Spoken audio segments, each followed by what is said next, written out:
One, action. Sige, ikaw lang ang tama sa lahat. 2 taon nga namang nagsama ni Mark. Ikaw lang ang alam ng lahat na gusto niya. Eh ano, naiingit ka? Naiingit ka na naman dahil sabi sa pagbili na hindi sa'yo. Ano ba alam mo kay Mark? Ano ba sadyang malamit? Bukas at gusto niya at hindi niya gusto. Alam ko siya! Ay, bawat sinatutot niya, alam ko! Ibig sabihin! Anak mo lang siya!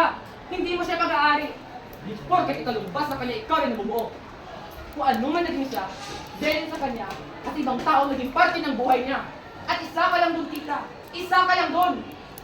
Kayo wala kang karapatan para itanong na sa kanya.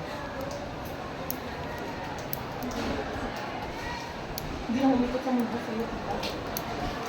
At hindi titigil to kahit mawala ka pa. Huwag kang magbagali! Dahil wala kang alam! Ikaw, ano alam mo? Alam mo ba? Nung unang taon na dito sa Amerika, muntik na mawala si Mark.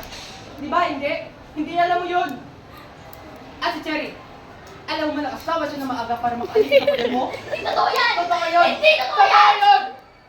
Eh ngayon, tita, bakit ayaw mo matinin? Di ba sabi mo, ibigay sa'yo yung totoo, lahat ng totoo, harapin ang totoo?